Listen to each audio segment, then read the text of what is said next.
Hello and welcome to the TST Podgecast, your one-stop shop for all news vibes related. I am the Mudman here as always with both the Professor and Caution Fun. How you guys going today? Doing great, Mudman. Happy to be here. How are you, Prof? I'm doing awesome. It's a great day. I'm happy to record the podcast with you guys. So let's take it away. Always. We have a lot to cover. So much has happened. For May sure. was popping. Yeah. It was a busy month, both digitally and in person.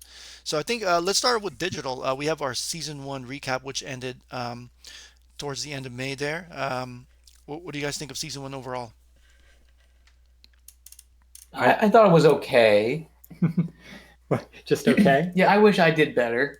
Okay, that's fair. Yeah, Me too. Me it too. was tough. We spent the end couple of days at Hartford, and there were some rocky roads, changes in the rule system and whatnot throughout. But I'm excited for next season. Yeah, it definitely wasn't without its hiccups. Overall, I think. I mean, it's hard for me to say which one I liked more on account of season zero. I was going like as hard as I possibly could the entire season, whereas I definitely took it easy a bit during this latest season, during season one. Um, but yeah, I mean, I wish I did better. Wish I could have gotten a second sketch Baron. Uh, you know, there's always, I guess, two more seasons to strive for that though. But yeah, I liked the elo system more than just the pure grind fest. For what it's worth, I liked the second iteration of the elo system more than the first one, and didn't love the that weird week where we had disconnects periodically. The servers, I guess, didn't digest an update particularly well. So Yeah, we definitely had a good like couple of cumulative days of like the game being really hard to run. yeah. And then there was that like real weird spam where everything broke and Airy jumped like 75 spots. That was cool. Oh yeah, that was a wild thing too. Yeah, I think it was all that darn leaderboard duplication bug where some people had like multiple entries. I think that you know continued to show trouble throughout the rest of the season there. But all in all, I had a good time. I thought it was cool seeing the meta develop, kind of coalesce around the top tier decks more so than last season. I would say. Mhm. Last season it was you could brute force it with like a below average deck as long as you were above 50% win rate should be all right. Whereas with this season, you definitely had to prioritize win rate more than quality over quantity. Definitely. Well, if you had a bad deck that beat Bash Globe, then you could definitely brute force your way to a decent spot. Because like by the end of the meta, it was like over like 90% of the decks were Bash Globe Yeah, until the final day when BizBunk came back to shine. that was pretty wild. At the beginning of the season, I would say it was 0% Bash Globe. Bash Globe being Bashful Swordsman and Snow Globe uh, decks there. Nice little eight fish finisher that handles the S tier deck of the meta Bizbunk. But yeah, you're right. It went from like zero to the majority over the course of the season. That was interesting to see. Yeah, How'd you do, Prof? yeah, right on. Yeah, didn't do too well. I had taken some time off and kind of didn't play as much. So at the end, I was trying to race up, which was a bad idea. So I ended up in chonk. Didn't make it to dummy thick, but it's all good. You reap what you sow. I had a question, Mudman. You said you didn't like the rule change. Were you talking about the elo system? Oh, I wouldn't say I didn't like the rule changes. There were many rule changes. Like the first Elo system where it was like very campy at the top, and then that was modified to Oh, the right. the play more system. And then there was like the couple of days of pure broken. Yeah, right Yeah, on. Got it. Okay, yeah, I just wanted yeah, to clarify. Yeah, you're right. Definitely season one had some issues with server stability and then also the elo changing back and forth a couple of times. But I think overall, it went as planned. It was a good event for most people that grinded for it. We have here on the screen. I think this was the day before, so I didn't get the final snapshot of our top eight, but I think it's most of these guys. So congrats to these guys that made to the top eight there. yeah. There were a couple there. I can see that Yeah, I know a didn't few end up people didn't making make it. it there from this list. It was pretty wild. We saw like some top three, top five competitors drop to 20, then spring back up to the top 8, and then drop back down to the teens. It was there's a lot of volatility over the last 48 hours, I would say. Yeah, which is like real interesting. I think it'd be a lot more fun if there wasn't so much bizbunk in the final like 24 hours. But like the mad dash thing is always cool to watch. Yeah, 100%. yeah, I think you guys are right. A transparent elo system would have made it more sense because I know a couple people in the TSC Discord, like Waxpunk, was trying his hardest, but he would just like rubber band back and forth, and it was like, okay, not really sure what you can do to move up or down at that point when you're not really seeing what your results are. Yeah, that was tricky. And there were a couple of, I had a couple of games there where I win the game, I see the victory screen, I go back to the lobby, I track my wins like a psycho. And I happened to notice it was only 2 games in particular, but I noticed that my win count on the leaderboard didn't increment for those 2 wins, and I found myself wondering, like, is it just the win column that didn't get updated? Is it a lag, or did I not get credit toward my elo for those 2 victories? It would have been nice to know if I had like a number after every game to look at, but all in all, yeah, I think it went well. I think the team accomplished their goal of encouraging I guess just less grindy behavior, but yeah, again, prioritizing quality over quantity. I thought they did a good job at that. Yeah, I think it ended in a pretty good spot for sure. Yeah, we're gonna have to petition the team for a card called Penguin Who Lifts the Curtain, so we could get a peek behind of how this thing's going on. That'd be nice. Yeah, and also just real quick on the meta. Yeah, good call on the meta, guys. I think initially season one was more developed and fleshed out in terms of what people were playing, the decks you're facing, and there was a good, strong showing for Bismo Bunkus at the beginning of the season. Then I think people started experimenting with Penguin with Great Mystique and Snow Globe, and that transitioned into the Bash Globe that you guys were mentioning, and that sort of had its place because it actually pushed some Bizbunk out. But then because of the live tournament that coincided at the end of the season, Bunkus made a return where I think we could talk about this more a little later when we talk about the in-person event. But I think people learned from that event how to play Bunkus differently, which put it on parity with the Snow Globe deck. So that was interesting. I thought that the meta was more fluid and kept changing. Yeah, 100% speaks to the depth of the initial set. Yeah, I mean, just only having one set out with 200 cards to have as much deck diversity as we've seen over the course of these 2 seasons. Yeah, it's just really cool watching it mature in real time. Yeah, exactly. Clearly not solved yet. Yeah, and like on like the meta front, like I'm excited to see how it shifts like from here. But also, I know there have been some foreshadowings in the Discord from Spencer about maybe we get some Legends of the Lil cards before they actually drop to shake up the like in client meta, and that could be really cool. Oh wow! Maybe we see some Bizbunk counters.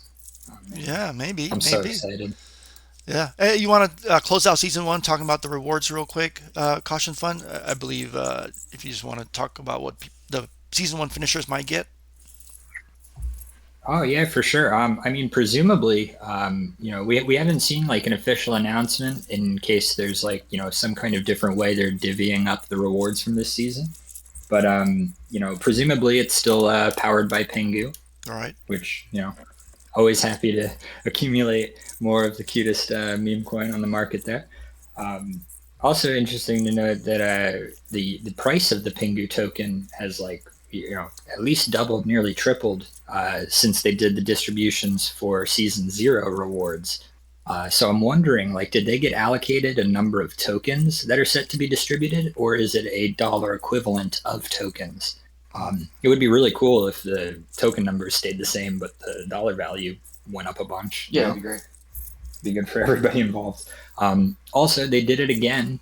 At the end of season 0 there, all we had known was that top 8 would receive world invitations.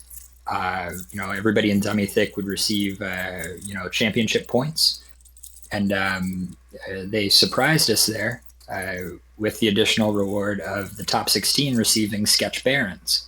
And they also revealed that there would be 64 Sketch Barons in total, so reasonable to assume that'll be the same for this season as well. Top 16 receiving them, that is. But they did it again this season where we have a surprise, unexpected additional prize that goes to a wider group of people than originally anticipated.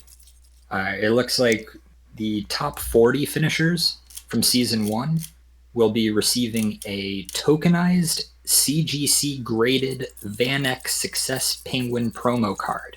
That's going to go out to the top 40 finishers. That's courtesy of segment.io. Pretty cool platform over there. They're doing a lot of stuff with, tokenized collectibles essentially. So this is a real world asset secured in the Segment vault, and you'll receive an NFT version of the card that you can trade on the secondary market like any other NFT, or you can redeem it and actually receive the physical card. So that's a pretty cool additional prize. That's a promo that I'm sure not a lot of people have. I think it was only available prior to this at Paris Blockchain Week, a month or two back. So, yeah, I was super stoked to hear about that. Big shouts to the folks over at Segment. Big shouts to Matt Bartlett in particular.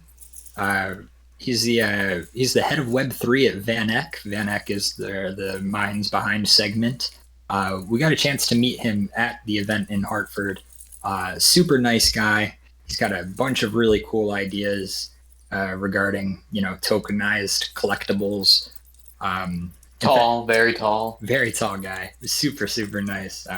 Yeah, in fact, Segment just launched just this previous week or so.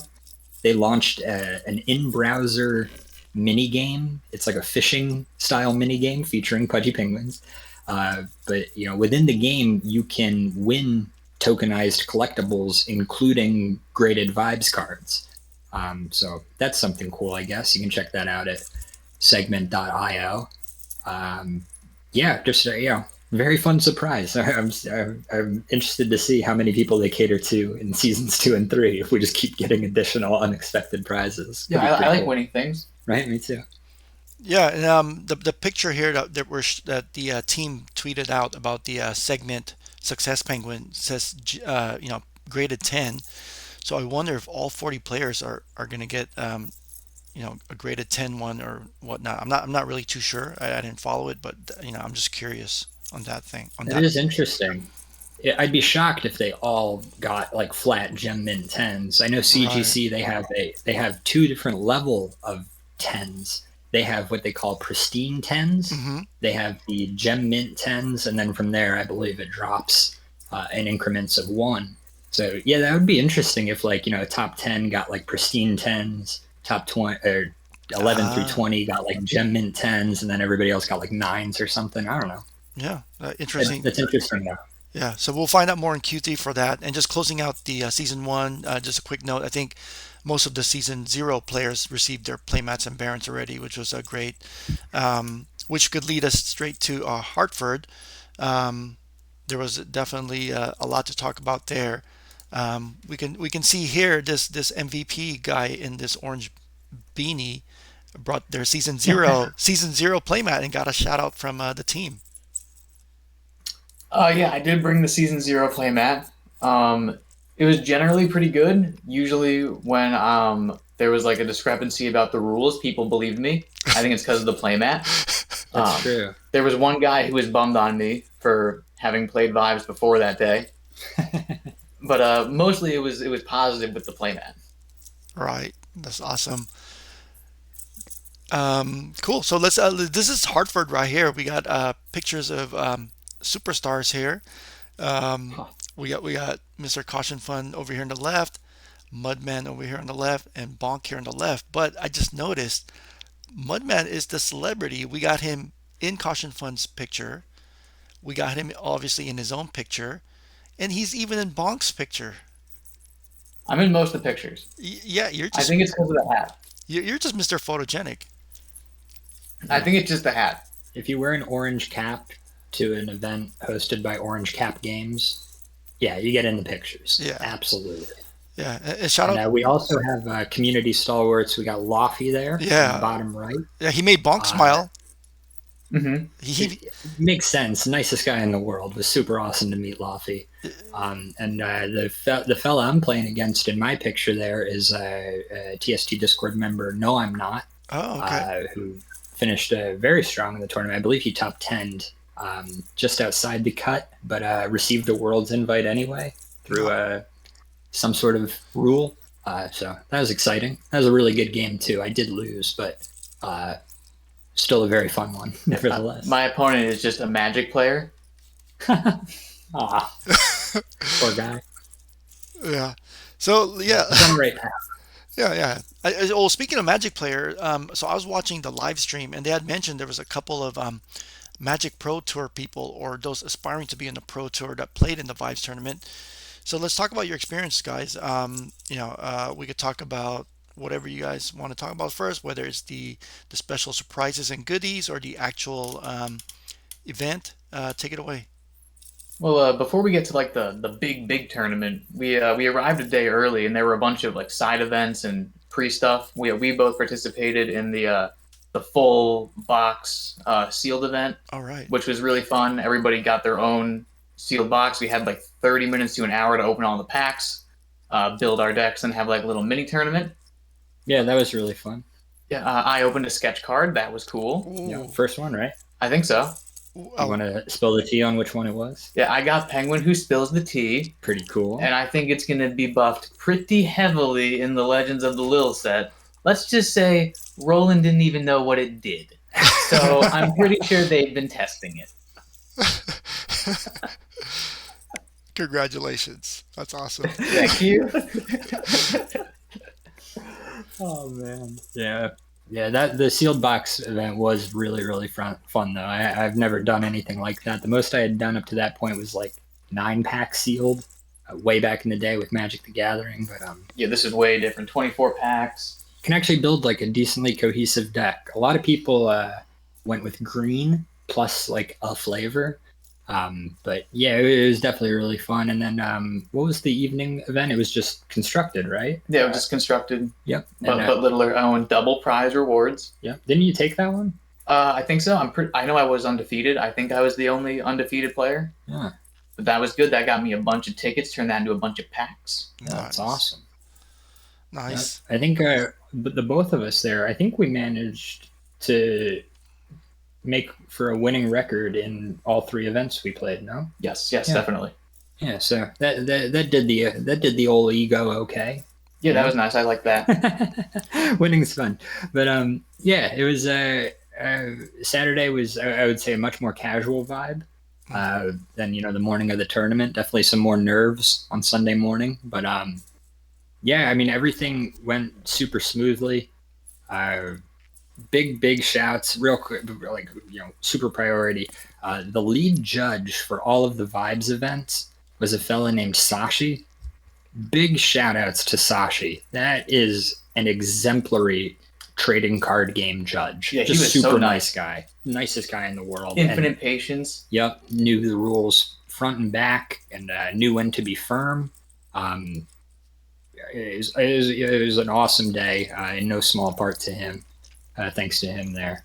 But yeah, as far as the main event went, it was 9 rounds of Swiss. So, I think all of us saw a bunch of different opponents there. Even though we ended up, myself, Mudman, and our buddy Bonk there, we all had very similar records, like throughout all 9 rounds of Swiss, I feel. Pretty much. But somehow managed to avoid each other. Thankful for that. And yeah, I think we all went home relatively happy with our performances there. No? Do you want to take it from the top? Well, yeah, I went 6-3, but I think the first thing on everybody's mind is what deck did we all play? Oh, true. Yeah, what'd you bring? Yeah, I played a very aggro green list that had like a Bash Globe as the finisher. And I finished 6-3, which is a decent record. That being said, I think like if I did the tournament again, I think I would have performed better. I think my deck choice was really good. It did really well against the Bizbunk decks. The games that I lost, I feel like I definitely would have won if we played more games. One of the decks I lost to was just completely unmodified blue starter deck, and I just like drew horribly again. So like that would be a win if we played more games. But like super aggro green list, very low curve with the bashful swords at the end. Played against 3 Bizbunks. I beat 2 out of the 3 easily. The last one I never snow globe. That's tough. Yeah, which was rough. But also, it's not like the snow globe was close. I kept flipping cards off my deck. I was nowhere near my snow globes. So that was a loss for sure. But my other game losses, I think, could have flipped around. You know, like if we played best of fives, I think I would have taken those. But yeah, all in all, I think I did pretty well. I sort of had a stream game where I sat at the stream table, Yeah, but my game wasn't broadcast. Is that right? Are we sure about that? Yes. Yeah, Spencer confirmed it was not broadcast, but it was good. I did win that game. That's awesome. Yeah, they had throughout. They had 2 tables with like very professional setups there for a live stream that they did on I believe just Twitch and Twitter, if I'm not mistaken. It might have been on Abstract as well. And Twitter. Oh, yeah. Okay, gotcha. Yeah, but yeah, I think both of us got a featured match, they would call them. Mine was my first round game, so I was definitely most nervous heading into that one.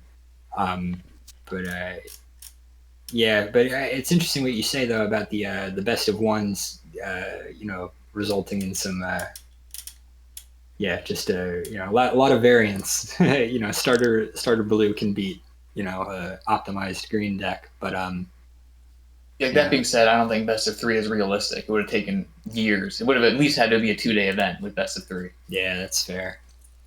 Yeah, maybe all the Swiss rounds and then top cut for the next day. How long overall did the 9 rounds take? So the 9 rounds of Swiss were over by like 2:33, so like 5.5, 6 hours, I think. Was there? Did you guys get a break? No. Well, it depends. I mean, you know, none of us were playing Bizbunk, so you know, we finished our games before the last game of the previous round finished. You know, so we always had like, you know, 5-10 minutes, you know, between the end of our current round game and the start of the next round. But no, it was continuous. Yeah, just every 35 minutes a new round starts. So did you guys like pack snacks or run to the concession stand? Because I know Sneaker Dad and Roland were casting, and you know they kept saying they wanted someone to run to Starbucks and give them a coffee because you know they were feeling a little low energy there. So how did you guys handle the food and drink situation? Well, I tried to go to Starbucks before the tournament started, but the line was like going around the building. So I just didn't eat anything for the entire tournament. They had a concession stand that was really bad. Oh man, yeah, literally the worst burger I've ever had in my life. The concession stand at Hartford Convention Center is not to be trifled with. Don't try the Polly. Yeah. It sounds delicious on the menu. You're like, oh, burger with the fixins. How could they mess this up? Don't try it. It's really bad. It's gray. It looks like the burger from SpongeBob, where it's just like made out of garbage. Yeah, it's the burger itself is gray. The entire thing looks greasy and messy, but then when you touch it, it's not greasy or messy. Wow. It makes you feel immediately sick. But the even more interesting thing about the Hartford concession stand is they don't have real food until lunchtime. Before lunchtime, your options are bag of chips, assorted candy, soda, or power snack. Yeah. And we never figured out what power snack is. Yeah. But it's not candy or bag of chip. Yeah, I figured it was probably a little bag of nuts or something. But yeah, left a lot to be desired. Luckily, there was a Starbucks right downstairs. That you know, yeah, I was able to hit in the mornings. You know, before the event started. But yeah, same as Mudman there. We just you know, powered through the tournament and got dinner at the hotel restaurant afterwards. Yeah, and which was excellent. Yeah, and the tournament itself lasted like quite some time. Like by the time the actual tournament had ended, it was like around 7:30 at night. Yeah, the knockout bracket style rounds with the top 8 participants took a long time. Yeah. Long time. Yeah, during the rounds of Swiss, they were like 35-minute rounds or whatever, but top 8, I don't think there was any sort of time constraint. There was at least one game that went for like well over an hour. Oh, way over an hour. It was crazy. So speaking of top 8, I saw what they were tweeting, and it was a 138 players field, which I mean, that's pretty decent for a new TCG for a first major tournament. I'm not versed in, the tournament scene, but 138 players sounds pretty big to me. What do you guys think about that? And then the second part is the top 8. It looked like it was a BizBunk meta. So after you talk about the 138 players, what do you guys think about coming into the tournament scene? Did you expect Bunkus to be played so much? So yeah, I mean, 138 was above my expectations. To be frank, I thought we would probably finish up around 100, Mm-hmm. and it looked like it was on pace to finish around there. But I spoke to Spencer on the day of, and he said they got like 50 new signups overnight. Wow. And I think a big contributing factor to that was there's a big Magic the Gathering tournament series going on throughout that weekend. And so the people who played Magic the Gathering on Saturday and didn't perform well enough to get into the Sunday rounds, they had nothing to do all of a sudden on Sunday. And $20 entry fee for a $20,000 prize pool is pretty enticing. So we got a lot of people coming over there. Yeah, especially with the complimentary play mats and promo cards that you're also given. So the ticket paid for itself multiple times over. Yeah, we got a lot of Magic players, a lot of Flesh and Blood players who did poorly at the game they came here to play, and then they wanted to do poorly at Vibes too. Shots fired. It was pretty neat though. I'm thinking of that one fella in particular. But there was literally there's a fella there. He brought his $1,500 Magic deck, to play in the Magic event throughout the weekend. And on Saturday, he discovered Vibes. He played in a Vibes event, and immediately afterwards, he took his $1,500 Magic the Gathering deck that he brought there to play. He traded it in at the Star City Games booth for store credit and bought boxes of Vibes and binders to store his Vibes cards. Wow. We watched it happen in real time. And there was quite a lot of that. Quite a few people being like, "Man, this game is surprisingly good." Yeah, it's pretty awesome. Wow. And it was cool in the morning, of the tournament, 30, 40 minutes before the tournament started, just seeing a whole bunch of people tearing open starter decks and sorting through the cards and sleeving them up and stuff. Yeah, it was pretty neat. Nice. Yeah, that's a great experience. So speaking of the top 8, the BizBunk meta, did you guys expect that? What's your take on it? I definitely expected a decent bit of BizBunk. Going in, I was thinking there'd be a fair amount of BizBunk. I was thinking there'd be mostly yellow starter deck style things, right? Because of all those Magic players who have to just get a deck right now and build what they're building. And also just the BizBunk deck has a lot of epic cards, right? How many people have the capacity to build BizBunk? Yeah, that was a big question coming in. I truly, if you asked me a week before the tournament, I would have expected maybe 15% of the field to be BizBunk. It was probably closer to double that. And I think a lot of it just had to do with the inventory that Star City Games brought with them. Where if people cared enough to ask, hey, what is the A tier, S tier deck in the meta right now? People tell them BizBunk, and they actually have the ability to go and get all the cards they need to run the deck. So yeah, I think Star City Games supply shock had a lot to do with it. So yeah, definitely more BizBunk than I was expecting coming in. Wait, well, I was definitely expecting BizBunk. My deck's a green deck with a specific answer to BizBunks. I was definitely expecting it. Definitely smarts I have, for sure. Yeah, and then speaking of our top 8 here, so congrats to Suarez here in the middle with his prize. What's this prize right here? Caution Fund.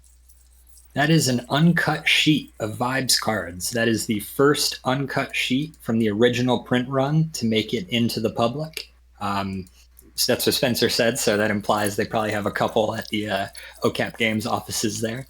But Yeah, I mean, what a cool prize to go home with. Something that's like truly one of one at this point. So Yeah, that's a really cool cherry on top. yeah, so someone that's not into physical card collecting as you are, like, what's the draw and what's the value of an uncut sheet? Like, why is it special? I mean, it varies wildly, but essentially, like uncut sheets are exactly what they sound like. The cards are printed on these big sheets of printer paper, and then they're cut to the individual cards. And obviously, like unless the team asked for something like this might be like a test sheet too that they would use to like check the print quality and stuff.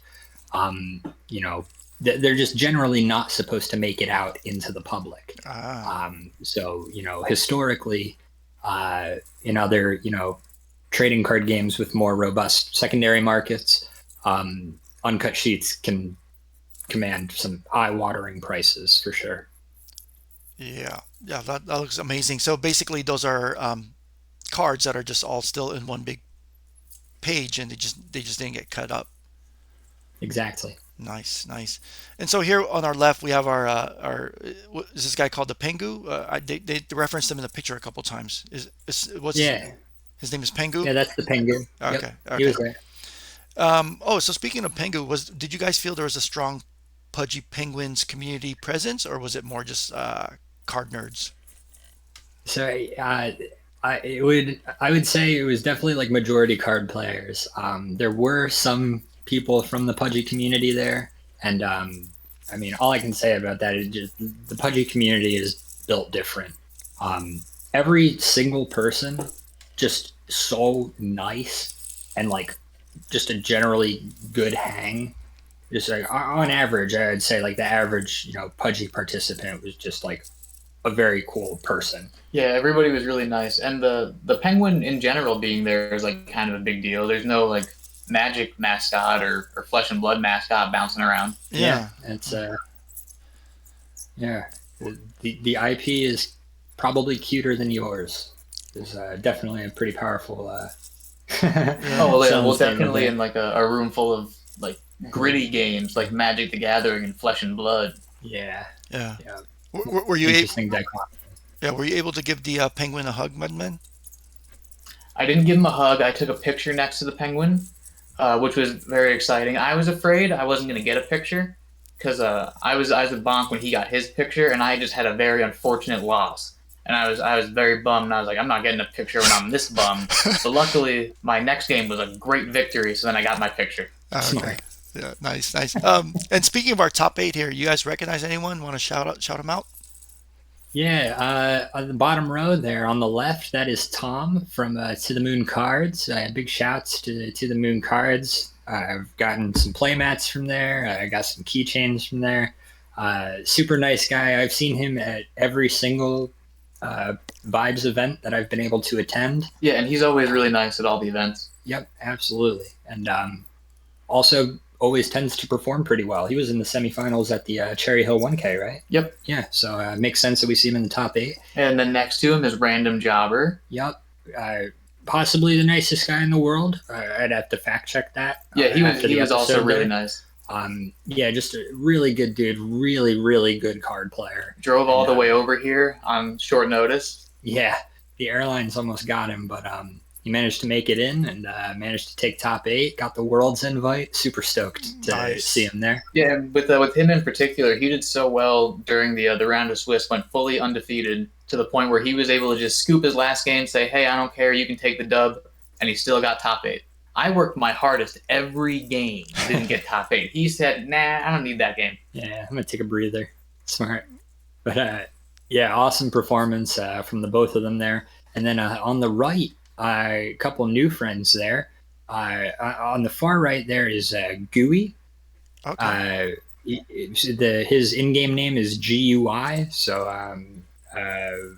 you know, I don't know how he wants it pronounced, yeah. but he seems like a nice guy. Oh, He brought a really cool deck, probably for my sure. favorite deck of the tournament. 100%. Yeah, he was the only yellow player in the top eight. No. Yeah, only yellow player. But Oh yeah, no, he one other made it to the top eight, a more traditional Yum Yum deck, but only yellow player, only non-Biz Bunker who made the top four. Ended up making it to the finals, lost a heartbreaker, but really really cool yellow deck with not one, not two, but 3 misplaces. Yeah, 3 misplaces, no buddy ups, no flippers, 2 bounce house rods.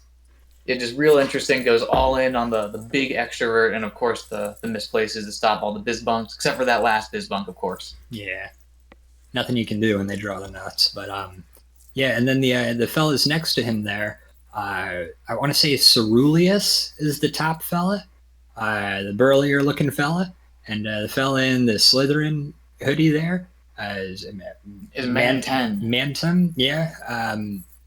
Manton actually used some cards that Bonk lent him before the tournament. So Bonk had some cards make it to the top 4.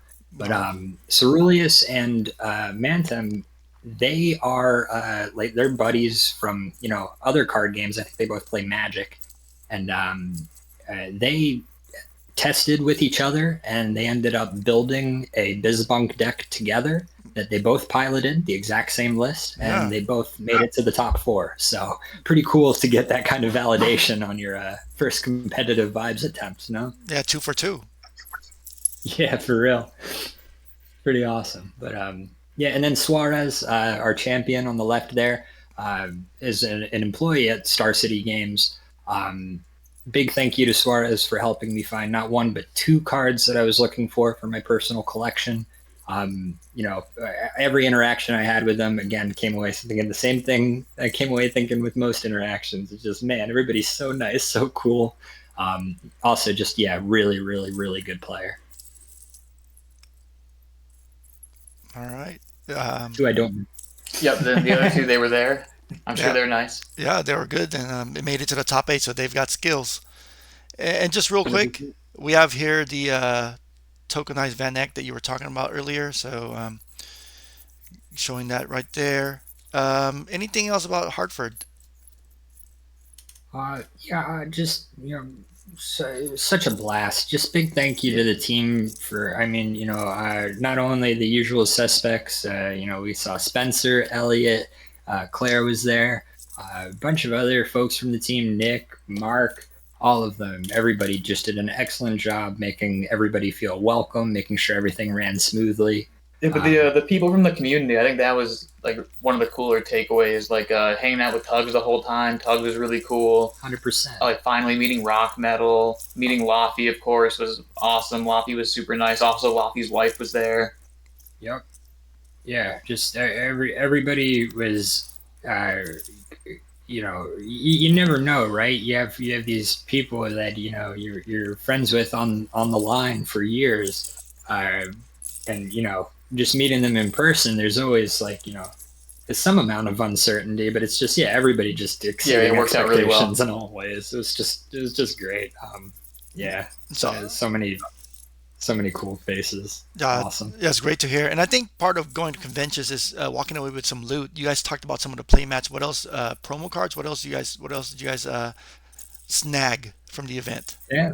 The promo cards were sick. Every participant in the tournament itself got a Mischief promo card with the same art as the that digital promo that they had already released in the client. Right. Really, really cool art, and every card is etched with a little engraving at the bottom there. It says Championship of the Americas, May 2025. Just another bit where they clearly went above and beyond for that. That was pretty awesome. And there was that Striking Swordsman penguin that just got released in the client. That was also given out to anybody who you had to make a tweet about the event and show them. Any social media post. Yeah. So and then of course there was the other playmat that everybody got for the event as well. That was cool. Another super nice playmat. I wasn't aware. I was playing against a Magic player in round 1, and he was just expressing how happy he was with the quality of the playmat. And I have, I think, 6 or 7 playmats, and they're all from Vibes. So I didn't really have much of a frame of reference there, but I did get a more generic playmat from they had a prize wall there every event that you played in, you earned tickets, and you could cash the tickets in for prizes from the prize wall, arcade style. It was pretty cool. They had vibes packs, packs from other games, etc. But they also had some playmats, and I got one of those. And boy, do I know what that guy's talking about now. The Vibes playmats are super nice playmats. They're apparently. Yeah, I was able to get another bonus playmat from all the tokens winning throughout the tournament. So like, I got like the playmat that has like the opening screen from the client, like the little huddle.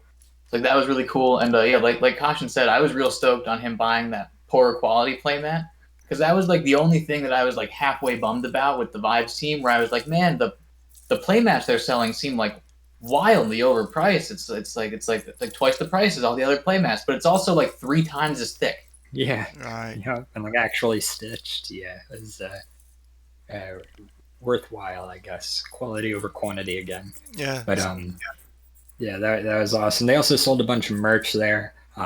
Like they had like frameable portraits of card art, some from Enter the Huddle and some that have yet to be revealed from the new set. So yeah, a lot of really cool card arts for cards that we haven't seen. Yeah, We got George Washington crossing the Delaware River as Lils. Who knows what that's a cool one. We got some Salvador Dali paintings as Lils. Who knows what that does? Yeah, absolutely. Exciting, exciting. So, Mudman, did you get a striking swordsman as well? Yes. I made my post. I was very excited about it. So you actually went to Twitter and posted? I did. Oh, I wow. posted twice. The first one didn't show up, and then I was afraid that would happen again, right? So I went up with my post unposted, went right up to Sneaker Dad and said, "This is my post," and I hit post right in front of him. Boom, got my swordsman. Nice. Sounds like you're a Twitter pro. No, because I attempted to tweet and failed. Yeah, cool, cool. All right, well, no, that's awesome experience at Hartford. Just shout out to Star City. I believe they were partnered with Vibes Team on hosting this, right? Yep. Oh yeah, and going forward, Star City Games does. This was part of their North America tour. Right. They do stops all over the country, and it was announced that at all of the stops on SCG Con tour for the rest of the year, there's going to be Vibes events. I believe it's $1,000 prize pools at each of them. Yeah, they won't be quite as big as this one. This is a zonal. Yeah, but so, they will have smaller events at apparently all of them. Yeah, so just another great way to get the right kind of people coming into the game. The people that love card games. Yep. And just like more opportunities for this. Like we saw firsthand, like if you give Magic players and Flesh and Blood players an opportunity to play Vibes, like when they're already here, then they'll do it. And a lot of people had a really great time. So like I'm sure a lot of people played for the first time on that weekend. They'll never play again. But I'm sure like at least some percentage they're gonna pick it up and play more. Right, right. Yeah, and speaking of Zonal, they also announced the Asia Regional Championship, which I believe is going to be in the Philippines, co-hosted with YGG, which is a Web3 gaming guild. So that's going to be interesting to see because I'm curious about how card supplies are outside the United States. I know we have some people in the TST Discord that are in Europe, Mindstorm and such, where they've had to pay a premium. Ari himself says he can't get cards in Canada, Toronto, where he's at. So I'm going to be interested to see how the Asia one plays out. Yeah, should be interesting. I like that it is in Manila there, the Thrilla in Manila type deal. It's pretty cool. Yeah, and then we're still waiting to hear about the Europe regionals. We'll see when that gets announced. Cool. Yeah, fingers crossed. We on that note, we also did hear from Spencer that it's looking, I believe he said overwhelmingly likely that Worlds will be in Q1 2025 rather than late November, early December 2024. Well, like 2026 and 2025, not 4 and 5. You get it. Yeah, time is hard. Yeah, yep. So yeah, the daylight savings. The 2020 the 2025 World Championship will be in first quarter of 2026. Right. That's the one. Got it. Yes. Got it. Yeah, and speaking of that, we can move on to our set 2 preview. You guys mentioned Lils a couple of times, so we have some coverage here of some of the sneak peeks that we've seen. Let's start with the upper left here. I think Mudman is our Bunkus expert, so you could take this one away. Well, this is not Bunkus, Professor. This is Binkus. Oh, all And right. yeah, this one eats the stars. This card was spoiled while we were at Hartford. It's very cool. It's pretty much just an anti-Bunkus card. It's 13 fish, as opposed to Bunkus' 12. It's playable from the ice, and you can take cards from your opponent's ice the same way the Bunkus does and put them back into the bottom of the deck to reduce this one's fish cost. And then its 5 is equal to the amount of penguins in your opponent's ice. So it just actively stops Bunkus. Anybody can play it. You can put cards back into your opponent's ice before they get to play with their ice, and then you're having a good time and they're not. Yeah, it's we should also mention it produces one blue pudge. Yes, blue penguin. And it's a penguin with the subtype Lil, if you heard that before. I like the full name too. Binkus, who eats the stars, as opposed to Bunkus, who is the stars. And you kind of get a bit of a duality with this, where it can totally serve as a Bunkus counter. Empty your opponent's ice before they have the opportunity to do it. It also kind of feeds into a mill archetype, where you can just play this as a penguin that scales as you continue to mill your opponent. Mm-hmm. Definitely an interesting card. Hopefully not the only anti-Bunkus type card that we end up seeing, but definitely a good step in the right direction. Very epic. Yeah, 100%. Nice. You want to take the next one, Caution? The Sun Lil? Sure. This card was spoiled via a pre-sale for Legend of the Lil booster boxes on a platform called Dilly. I'll get to them in a minute, but Son of Lil is a 5-fish, 3-vibe penguin, produces 1 green pudge, and it has the subtype Lil and the subtype Silly. So on the card it says Penguin dash Lil Silly, which is pretty fun. Son of Lil, again, 3-vibe, 5-fish. Whenever you get fishsicles from anything non-silly, you get an additional fishsicle. That's the card's text there. Yeah, and it's green. Yeah, so this card is probably the one that's broken my brain the most. Obviously we don't know what other silly cards are yet to come out. So no idea how restrictive that restriction is. But we know about some serious cards right now that this goes kind of crazy with. 100%, yeah. Yeah, mostly Chef Penguin is the one that seems like is the craziest. For sure. I mean, you get some small buffs to things like Penguin in color. Instead of getting 1 fishsicle, you would get 2. Balanced Penguin, huge buff for Balanced Penguin. Yeah, it might actually be usable now. Raid the Snacks, a couple existing options. But yeah, the first one that stuck out to me was definitely Chef Penguin. Just the nature of Chef Penguin, you generate the fishsicles 1 at a time based on how many actions you're able to play with it out. Whereas, Son of Lil would double that up to 2. And, hey, who knows if you get 2 Son of Lils out. Yeah, then you can really go crazy. You can drop 2 dummy thick disco balls on the same turn, maybe. But definitely excited to see some more fishsicle support there, and I'm excited to see what the actual artwork looks like. This is the promo artwork there. Still pretty cool. So I'm excited. Seems really bonkers. Does promo artwork means it's still going to change?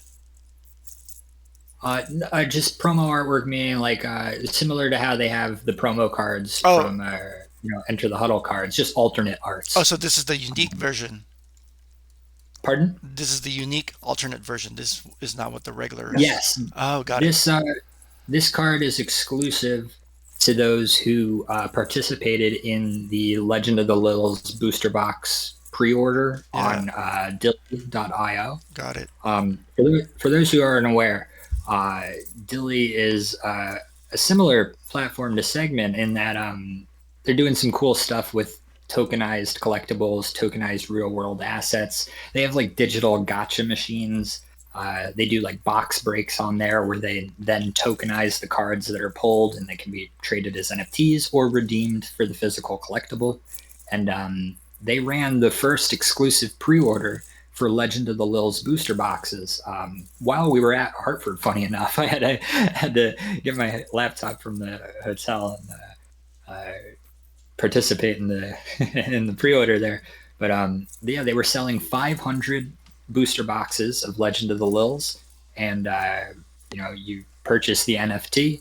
Once the set comes out, you'll be able to burn the NFT to redeem the booster box. They'll actually ship the physical box to you.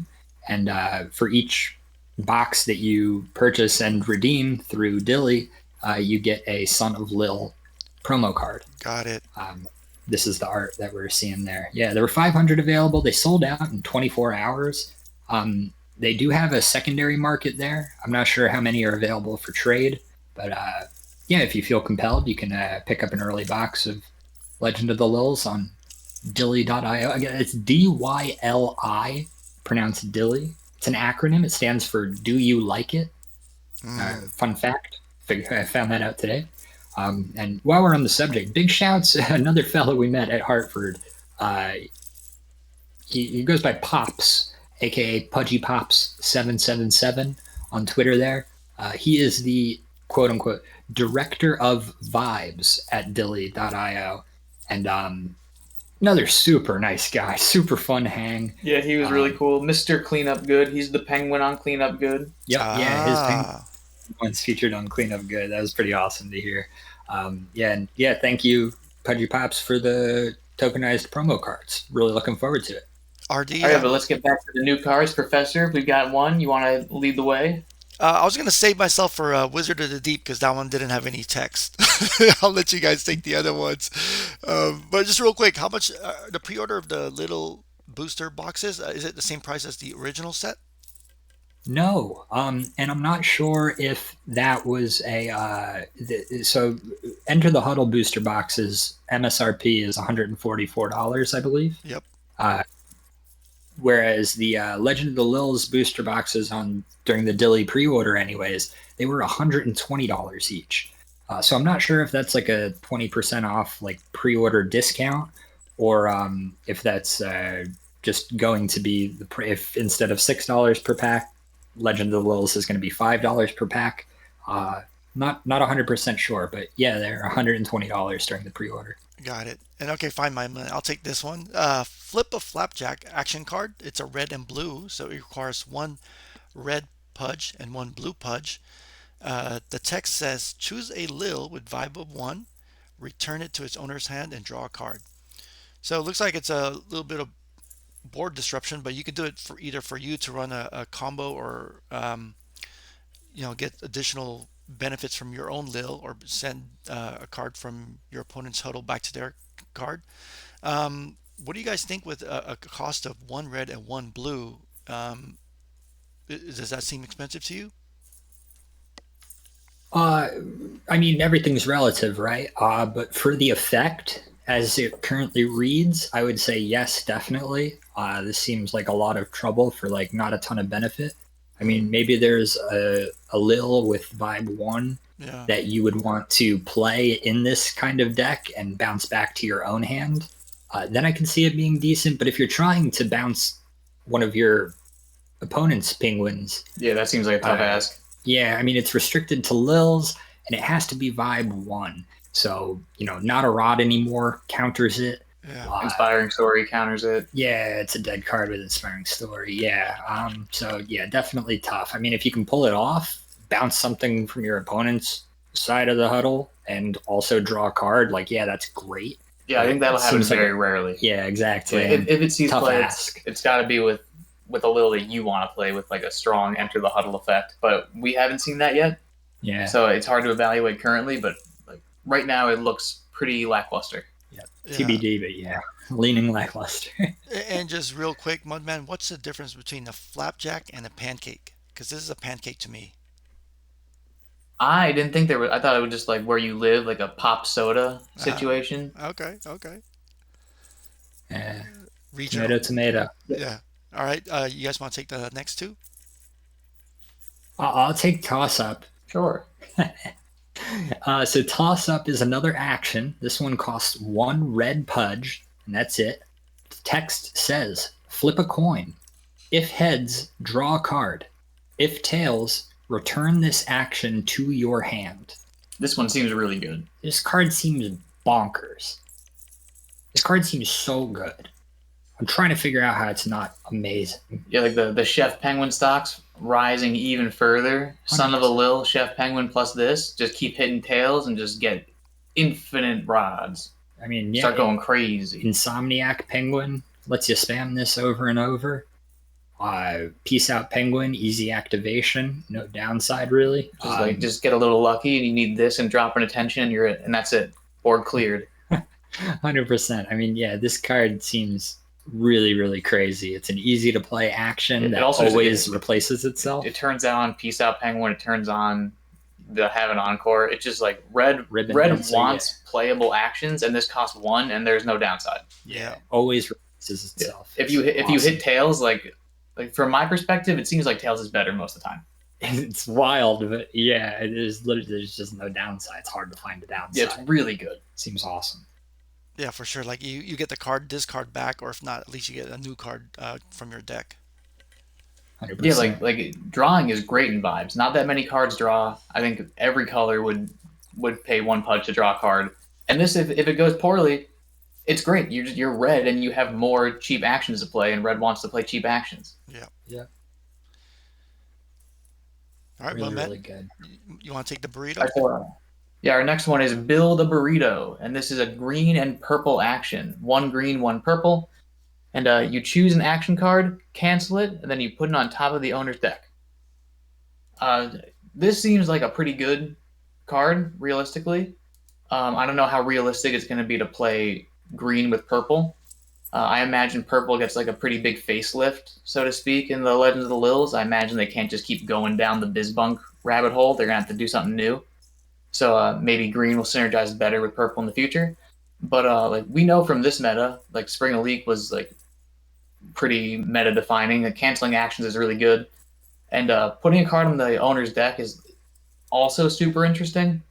Where like in some regards, like your opponent didn't lose the action that you might be afraid of, but in other regards, like you can sort of think of it as like taking away your opponent's card draw. Like they're not getting a card that they might need because it's on top of there. Or like in a situation where maybe you cancel your own action, right? Like maybe you go to cleanup good, your opponent tries to knot your keys, your penguin, then you go, whoa, I'm going to cancel my cleanup good and put it back on top, right? Like that could be a situation where you like, but canceling an action really good, denying your opponent card draw really good. It seems like this card has a lot going for it. But there's bugs in the burrito, and that's gross. Yeah, it doesn't look super appetizing, but yeah, no, the card definitely seems pretty solid there. We'll see what kind of green tools purple gets or purple tools that green gets. You know, a lot TBD on that front, but just from the card text itself, from what we know now, it seems like it justifies the dual cost a lot better than Flapjack does. Yeah, definitely. The upside's like pretty insane. And just like thinking about it, just more green actions in general is kind of like a huge deal for green, because green's actions are pretty bad. Like they're like, I mean, like Walk the Runway is like their best action card, and when you compare it to all the other removal, it's pretty terrible. Clam's pretty good. Yeah, like Clam's okay, but like generally speaking, like green has pretty bad actions. Saves a penguin. Yeah, it's unplayably bad. Most valuable card in the game. Most valuable card in the game, not many decks. And tomato, but yeah, Build a Burrito definitely seems pretty good. Yeah, 100%. All right. You want to grab the next one, Caution Fun, Little Jelly? Sure, yeah. So yeah, next one up is Lil Jelly. Adorable card art. First card art I can think of that features a non-penguin, right? Yeah, that was my big takeaway when I first saw it. Yeah. Whoa, what is that? So we're getting some animal diversity there. Probably good for the ecosystem. Either way, Lil Jelly is a 5-fish penguin. 1 vibe, produces 1 blue pudge, has the subtype Lil, and Lil Jelly has an act ability where you flop Lil Jelly and you can ice a card from your hand and draw a card. So this is an interesting card to me because, you know, my knee-jerk reaction says, oh, 5 fish, 1 vibe. Like it better be amazing. And like this isn't necessarily like, plus value. You're not really gaining any cards when you activate its act ability. You're kind of just cycling. Cycling's good. Cycling is really good. Blue especially doesn't really have a great way to cycle through their deck without also giving their opponent card draw. And so, when you pair this with something like Penguin Who's Okay, you have a nice way to get multiple draws off without, giving your opponent access to anything new. Yeah, plus there's cards that you want in your ice. Yeah, that's true. This could fit into purple decks, maybe. Put a Overwhelm with Knowledge in there. It's going to go crazy and lock these Blurple Recycler deck. True, very true. Big stuff there. Right. Yeah, it's just how sticky is that one vibe, Mm-hmm. Gotham stocks are through the roof. Yeah. Yeah, it definitely it's pretty devastating to spend 5 rods on this and then have it immediately get Popcorn Penguin. But like I imagine with all of these new the 1-vibe Lils, there's going to be answers to Popcorn somewhere, and drawing a card every turn is really good, right? Like it's hard to draw cards in vibes, and this lets you draw every single turn. And if you can just fill your deck up with enough things that say like something positive happens when you discard me, then it's just all upside. Right. Cool. You want to grab the next one, Mudman? The action? Sure, this is a saucy action. This one's called Not Today. And like all saucy actions, you can only play it if it's first flipped upside down as a rod. This saucy action, however, costs 2. So not like the old saucy actions. I imagine you will have to flop 2 Pudge to play this. 2 purple Pudge. 2 purple Pudge. Yeah, it's a purple saucy action. It looks really, really cool. I don't know how good it's going to be, but when you play it for its 2 Pudge, you can cancel an action, and the controller of that action draws 2 cards. Yep. So it's like Build a Burrito, except for you lose a permanent when you play it because it is, inherently a rod, which is a big bummer. You draw somebody 2 cards. You might cancel your own action and draw yourself 2 cards. That's possible. But it seems like you're going to cancel an action, you lose a permanent, and then you draw your opponent 2 more resources, which is generally a bummer. Like, not losing the game is often worth playing something, right? Like, if this is going to stop a Yum Yum and a Yum Yum will kill you, then that's great. But with something great like Build a Burrito, so adjacent to purple, like this card seems like a big ask. Yeah, and I think that 2 Pudge cost is going to be a big difference because we got used to the set 1 saucy actions where it was 0. You just flip it over and it plays, but this one stays. You lose a rod and it costs Pudge. Like that's a lot of resources. Yeah. I do think like there is some advantage to having any sort of playable resource available in your rods. Like I could switch the perspective and say like, hey, I can play this and like continue developing towards 15 permanents, and I still have it as an option if you to play need it later. Like just in case. It definitely strikes me as an insurance card. I can see it making its way into a couple decks, and I had a brain blast. Here's where it's nuts. Okay. In the Penguin Who Carries the Berg, right? That's the one where whenever one of your rods is iced, it gets like +2 vibe or something. Mm-hmm. So you do a not a rod anymore or any of the current saucy actions. Then you cancel it with this. So you lose 2 rods, you draw 2 cards, and you buff your Penguin Who Carries the Berg at least 4. That's Elliot will be super stoked to hear you say that. And so you lose 2 permanents, which is a bummer, but then you draw 2 cards. Sounds game breaking. We gotta game breaking. Yes, thank you, Professor. We gotta keep. I wonder if we see Blurple Mill. Maybe. We're gonna have to keep an eye on this one. All right. Let me take the next one. This one's easy. You sure? You got this? This is a tough one. I'll do my best. So this one's this one's Wizard of the Deep. It's a blue and yellow penguin. It's a penguin with a subtype Lil Wizard. Costs 2 fish, 1 vibe only. So not unlike the other wizards that have 2 vibe. It produces. So question here, guys: does it produce 1 of each, or does it produce 1 that could be used either? It's either or. Yeah, I think it's just 1 that can be either or. All right. So and also, unlike the current wizards, this comes in unflopped. Right. Yeah. that lack of text is definitely a big deal here. And I also was able to confirm with Spencer. Uh, Wizard of the Deep is, it says Penguin dash Lil Wizard. It's been confirmed that that is a penguin with the subtype Lil and the subtype Wizard. So cards like Wizard Cap will apply here, and cards like, that you care about whether or not something's a Lil will also apply here. Okay, okay, it's good to know. I do like the art. It's a Oh, gold, gorgeous. Yeah, the art's really cool looking. yeah, golden Yeah, that penguin. is that's Blue Goo, same fella that did the Blue Wizard promo that they released in the client. Awesome artwork, really good job. Like, where can we get one of these stuffies? Look at that. That's just so cute. Yeah, those got to be coming. But also, as far as like playable cards are concerned, I think this card seems really good. Oh yeah, insane! I'm so excited. I literally, I mean, Mudman. Since Legend of the Lils got announced, I've been just dying to see a Lil Wizard released, and it exceeded my expectations for sure. The flexibility that comes with being able to create two types of pudge. They clearly want multicolor decks to be a thing, And the fact that it gets +1 into your hand, it gets yellow paged into your hand, it seems nice. Oh, 100%. Yeah. And like you said there, just not coming in flopped. Wizard Cap is a card that I've tried to make it work within just the Enter the Huddle meta. If anybody listening can figure it out, please let me know. I haven't been able to. That said, I'm not sure what could have made that card better.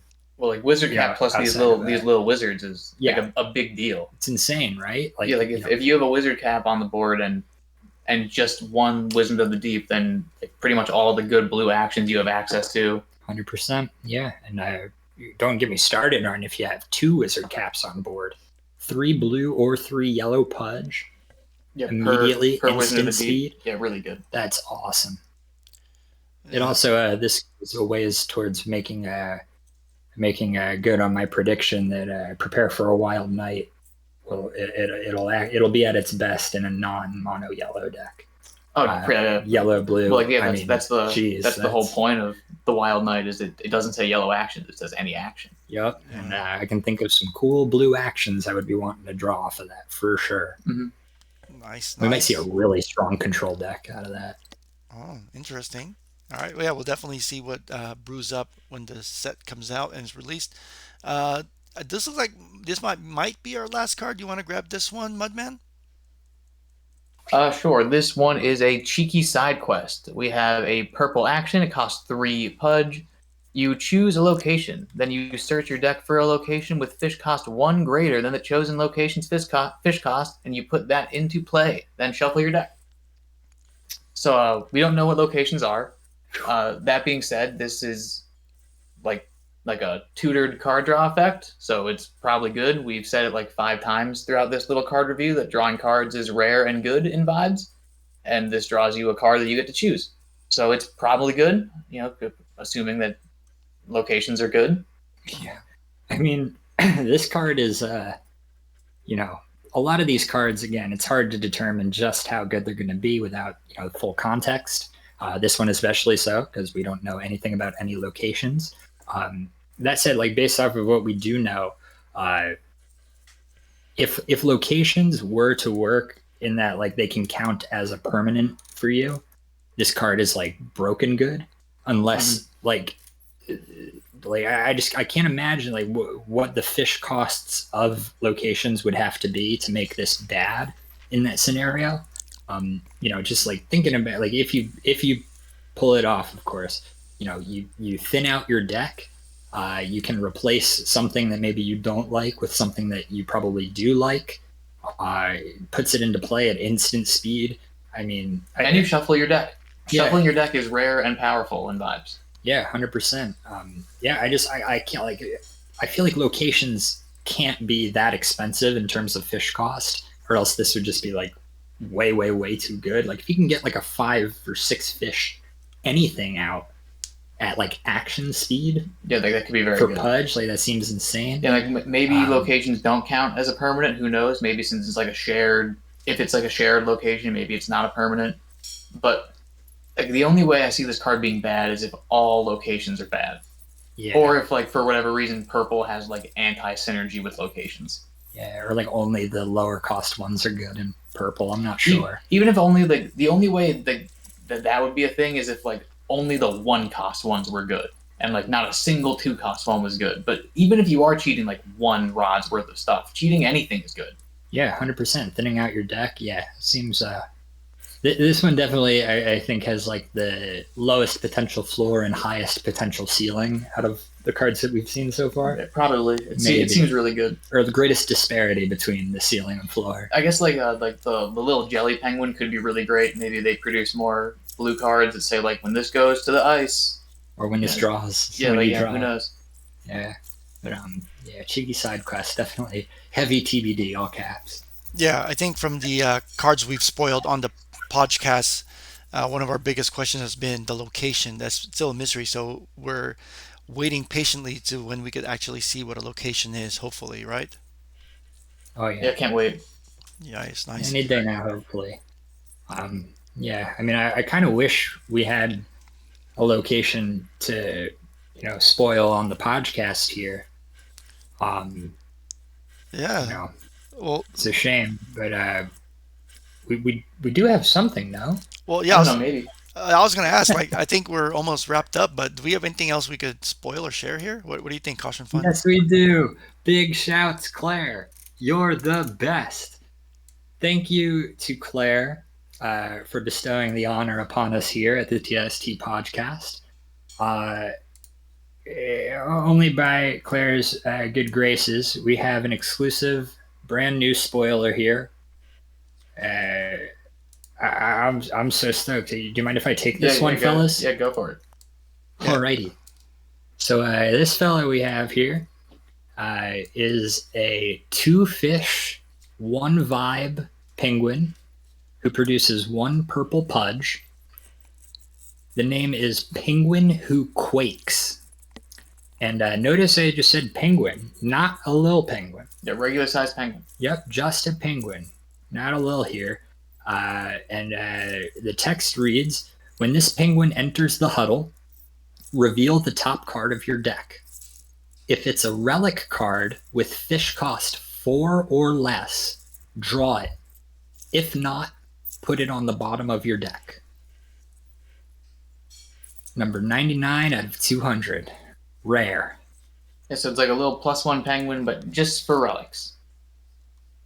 So what makes this special? Oh, so glad you asked, Prof.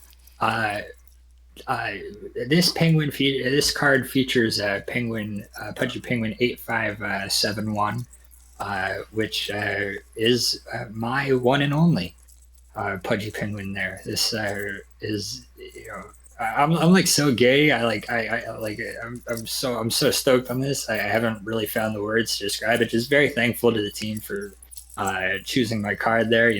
I've had Overpass IP Bot on Twitter there on notifications for the last 3-4 months since I applied for it. And yeah, I mean, what an honor. What a privilege to be able to spoil the card here with you guys on the TST Podgecast. Super, super cool of the team. Just thank you guys for all you do to support us as content creators there. And thank you for featuring my penguin. The penguin who quakes. Yeah, and also he seems pretty decent. Maybe, right? Who knows? Well, like worst case scenario, it costs 2 and produces a pudge, which is good. Fair. Right off the bat. I mean, let's just put it this way. I mean, if it comes off, it's nuts. Yeah, if it comes off, it's really good. Right now, there aren't very many great 4 or less cost relics. There's Orb of Hopium and Cookies of Truth and Caffeine. But that's about it. Wizard Cap? Yeah, Wizard Cap, sure. But the current big relics of Inspiring Story and Silent Snow Globe are obviously too big. That being said, I'm sure new relics will come out, and this set is going to have anti-relic cards, relic removal. So maybe we'll see relics with an even higher power level now that there's built-in answers. So it definitely has high potential. The fact that it's a 2-drop that produces pudge is pretty good right off the bat. Yeah. Yeah. I'm so excited. I mean, I know it's going to be a four of in all of my wizard cap attempts Nice. with the upcoming set here. So yeah. Yeah. I'm so stoked, man. I mean, yeah. Maybe cookies of truth stonks go up on account of this guy can draw it and also synergize together. The reveal of the top card no longer being a guess could be pretty strong. Maybe we see like a blue purple relic deck come to fruition there. Maybe blue Mega Penguin gets some play for once. Or maybe green purple relic deck. We know green and purple are going together, and green already plays relics. Yeah, that could be cool. This can draw your caffeines if you're running a green Mega Penguin for sure. Yeah, I just man, what a cool little guy. And again, the card art courtesy of Blue Goo, same fellow that did the Wizard of the Deep and the Blue Wizard Penguin promo that we've seen in game there. Man, what a gorgeous card. And a rare. The set symbol for Lils is so cool. I'm so glad they went with that. What a cool thing. Yeah. So real quick on this card. It's gonna be great. You're gonna have to, I don't know how, but you're gonna have to get extra copies and try to get the artist to sign this. I'm not sure if Blue Goo makes appearances like Claire does, but that would be kind of cool if you could get that, pull that off. Yeah, I don't know either, but I'll be sure to find out as soon as I can. And yeah, I might as well just put it out there now. Open bounty on, if they have sketches in Legend of the Lils. If you pull Penguin Who Quakes sketch card, please DM me. Hopefully we can figure something out. Nice, nice. And then real quick, tell us about the overpass process. So you own this Pudgy Penguin NFT. I mean, does that mean every time someone trades this card, you get a commission? Like, how does this work? So Overpass IP, yeah, is just it's a licensing platform for non-fungible tokens. It's not like exclusive to Pudgy Penguins or anything like that. But essentially, any given project, protocol, or entity can go on Overpass IP. They can create a proposal asking for people to submit their NFTs to be licensed in whatever capacity it may be. For the OCAP Games ones, obviously they describe that your card will be used in the card art for a trading card game. And every proposal is different. There are some proposals that do offer perpetual royalties. Some offer static royalties. Some offer a one-time payment. Some combination. Some neither. It's just please apply altruistically, and maybe we'll include your thing. OCAP Games proposals, I'm not 100% sure. I wasn't around to apply for the Enter the Huddle set, but for the Legend of the Lil set, it is just a one-time payment of 100 USD, Whoa. USDC, and it's funny though because like I applied obviously like the second I saw the link available, and immediately I DM'd Spencer, Claire, and Elliot on a combination of Twitter and Discord, and all I was saying was like, "Hi, this is my penguin. It forced me to put $100. I would absolutely do it for free. Like, just keep that in mind." And they all kind of laughed that off, but Yeah. if I never see a penny of the $100, I couldn't care less. So freaking cool. It's like, I feel like Pudgy Pops every time he looks at cleanup good. I bet. Yeah. Yeah, definitely a great feeling. Thanks for sharing that. Well, my pleasure, dude. Thanks to the team for for picking me. That's awesome. Cool, So cool. cool. All right. Anything else, guys? No, I think that's about it for me. It was an extra long podcast. We had so much stuff going on. Was it? How long? How long are we on this here?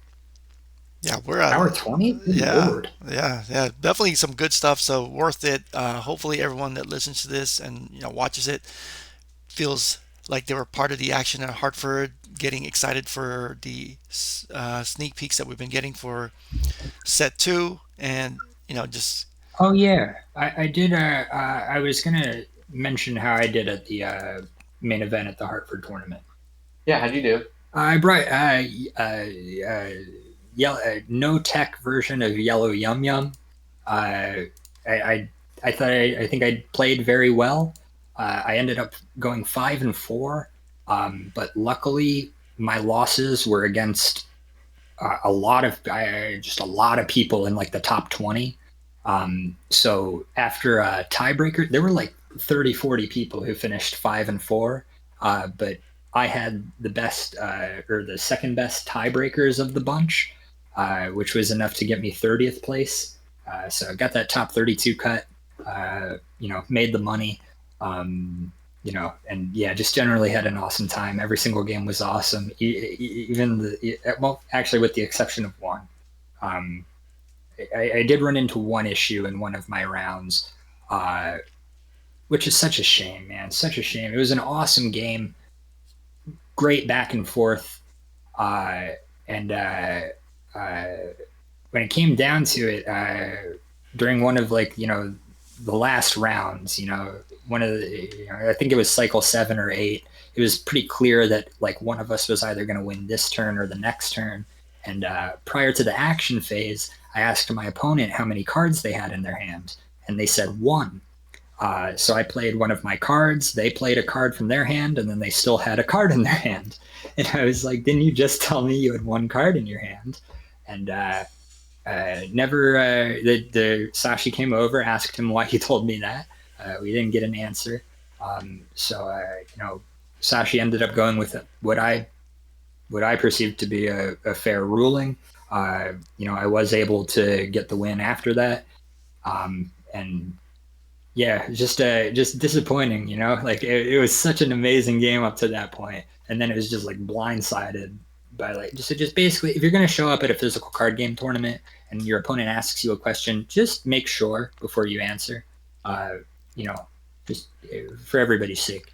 But yeah, other than that, couldn't have colored the day any less. Though I had an awesome time. It was an awesome event. Can't wait for Worlds. Yeah, I'm excited for our championship point too. Oh yeah. Yeah, I think I came in 23rd place. That's got to be worth a couple championship points. 100%. Yeah. 100%. Can't imagine how many, but they got to hit any day now. I have no idea how they're going to give us the championship points. Apparently, I heard that they sent out an email for the people that they weren't able to connect, like your tournament self with your digital account. I believe they sent out an email to whatever email you used to register for the Hartford tournament, just saying like, "Hey, tell us what your in-game username is so we can properly apply the championship points there." So I think that email went out a couple of days ago, so I'm sure the championship points will hit probably around the same time the season 1 championship points hit. No? Yeah. Probably. I think the season 1 championship points are already on the client. All right. Probably something to check. I'm in the midst of my first break from Vibes in quite a while.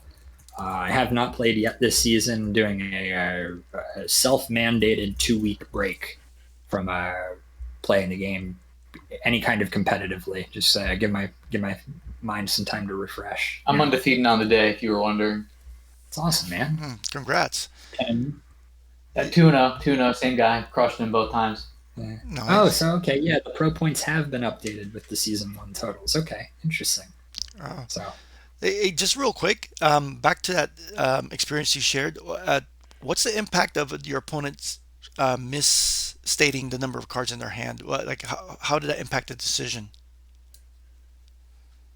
Well, I mean, at that point in the game, I was playing against green, so really, like, if you're considering playing any kind of action against green, you have to be cognizant of what kind of answers they can have in their hands.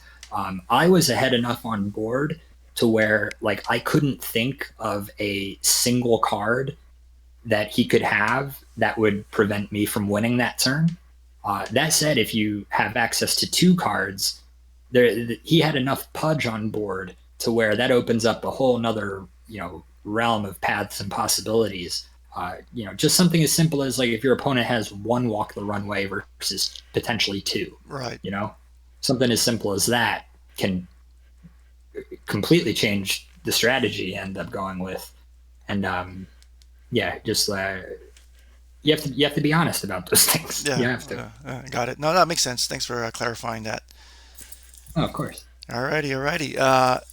Anything else before we sign off here? No, that's it for me.